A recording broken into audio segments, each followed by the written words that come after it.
Hey there folks. So in previous videos we've put together a very simple kind of forest area with our PCG. I've got it spawning a whole bunch of trees, but even though we've got variation in the tree meshes that are being spawned, one of the issues that we do have, if we were to zoom out and start having a look at that, is that all of these trees are very uniformly placed in the world. And if you look down this bottom area, you can see every single one of these trees has the exact same rotational value. They're all exactly the same. So if I was to zoom down and like look at this, you can see every tree of a certain type is exactly the same size, the same rotation. So what we want to look at now is how we can actually add some variation into here. And we do that with a node called transform points. So let's add this transform points in. And what I'm going to do is I'm just going to put it in between these two here. There's something just to point out to you, that if you were to take this and connect it here to the transform points, it's going to count like another connection, another path that this is going to follow. So unlike your blueprints and actually connecting nodes in your blueprints, when you might connect something there and it disconnects other connections, here, if I was to do this, I'm actually going to spawn points here into the static mesh spawner, and then I'm also going to transform points and spawn them again with a static mesh spawner. So at this point here, every single one of those points is actually spawning two meshes, which I obviously want to avoid. So I want to just make sure that I break some of these connections, possibly do that before you do the actual reconnecting, in case you actually make your PCG run the same system twice and it affects your performance and slows down your PC. So let's have a look at transform points and how transform points actually works. Now, transform, as we should know, is location, rotation, and scale. They are the three things that are combined together. You can see here, this landscape that I've selected, transform, contains the location, the rotation, and the scale.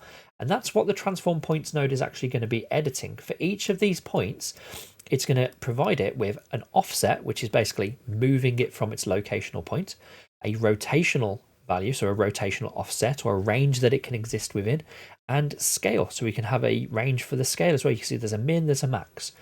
Now here, if I start messing around with the location, I'm not going to see a tremendous amount of difference other than just giving them slight offsets. If I was to go with minus 50 by 50, because I've got quite a lot of looseness to each of these trees here, all it's doing is really just putting a slight offset on their position. But if I needed to have, maybe a very uniform grid and then push them around on that uniform grid, having this little offset here would be really useful for just starting to spread them out. And we'll see this in the future. We'll use this to kind of, add some variation to those points.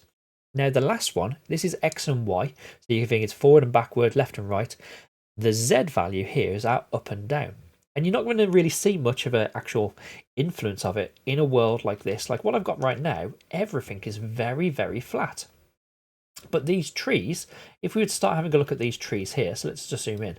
This tree here for the alpine one, you can see that luckily the Synty biome packs, at least, they go down under the floor a little bit. The pivot point is not right down at the bottom of this object, which gives us a little bit of leeway when we start putting things onto a surface. But if we were to actually put this on a very steep surface or a hill, what we might end up is actually seeing the bottom of these objects. We might see that the rock or the tree or something is sticking out. So a useful one to do with your offset min and max might be to actually add like a minus value, so minus 10 through to like minus 5, and it just gives a little bit of an offset on every single one of them to move them down below the ground. Now obviously your kind of experience with that is going to vary depending on the different meshes. But just know that you can do that. If your meshes are appearing above ground, you can use that to push those off. Now, rotation, min and max, the really big key one, the one that you're going to find yourself using, and the one that's going to have the biggest immediate impact on this is going to be, if you look at roll, pitch, and yaw is it spinning round its upward facing Z. So if we go here and say the rotation can exist anywhere between 0 to 360 degrees, now every single one of these trees has a completely different random rotation around its trunk. You can see here already that's added loads more variation to every single one of these trees. Okay, so every tree is slightly off. I've also got the roll and pitch I don't tend to put a tremendous amount on these ones. Maybe with some rocks and things like that, you might want to have a little bit of rotational value if they, they can be at any rotation value, if they, they can spin around completely. With trees, you're probably not going to want to go with that because, I could go anywhere here from like 20 and have all of these angled offset trees. Yeah. Do I want to have trees that are growing off on these angles? Possibly not. If we do want to have a little bit of variation though, what you could do is you could have something like maybe just -4, -5 through to 5, -4 to 4. And just that little bit of angle to these does give us a bit of realism in terms of the trees not all growing perfectly upright. Now, obviously, again, you can increase that. I wouldn't go much higher, maybe 7 or 8 as a good value for that. But you can see now every single one of these trees has a bit more of a natural growing angle, and it breaks up those constant vertical lines. We've also got this absolute rotation, and to show you what that absolute rotation is doing, what I'm going to do is I'm just going to jump back into my landscape mode for a moment, and I'm just going to come over here and I'm just going to sculpt a bit of my tree, or sculpt a bit more of this terrain here. So just putting some random bumpiness into here. Really don't mind how it's all working. Let's just bump back here. Okay, now can you see how it's taking the angle of the surface? So when we're doing that surface sampler and getting our landscape data, it's taking the angle of the surface and it's spawning the points. So let's just go back a moment, and what we'll do is we can take the static mesh and we can just disable it. We'll jump to the surface sampler and we'll debug. And can you see how every single one of these points takes the actual tangent, so the direction of the facing of this surface to face outwards, which can be really, really useful if you want things to grow on all of your different hills and to match the surface. But we definitely don't want trees that are growing out at this direction. So what I'm going to do here is I'm just going to re-enable all these things. And yeah, you can see there's the tree growing out sideways.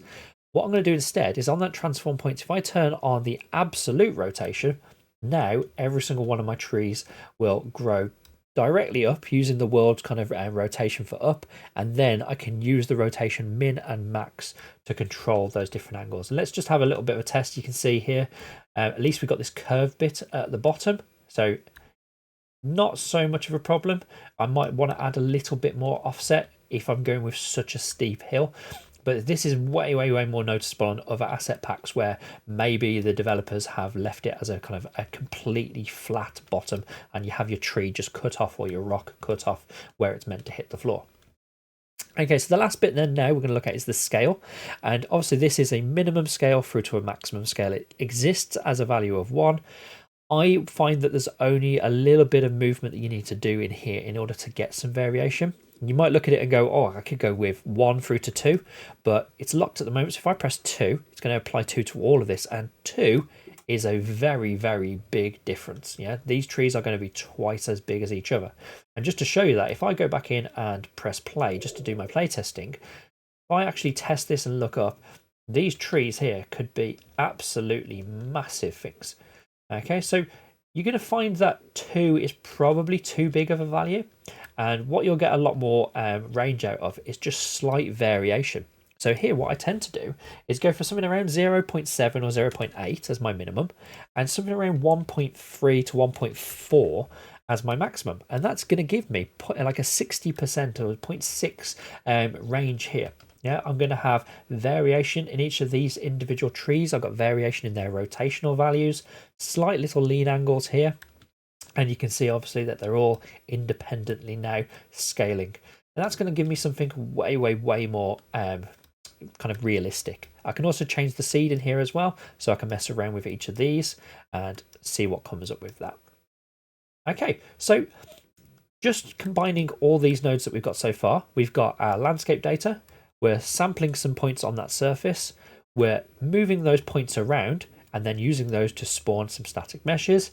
If we want to just see what that transform point is actually doing, you can see the difference now between surface sampler here, and then if we go to our transform points and debug, can you see how it just offsets, rotates, moves them around just that little bit. Okay, and that's going to give you a lot of control. It's going to give you a lot of ability to have variation to your points to make things look more realistic. Thanks for watching, folks.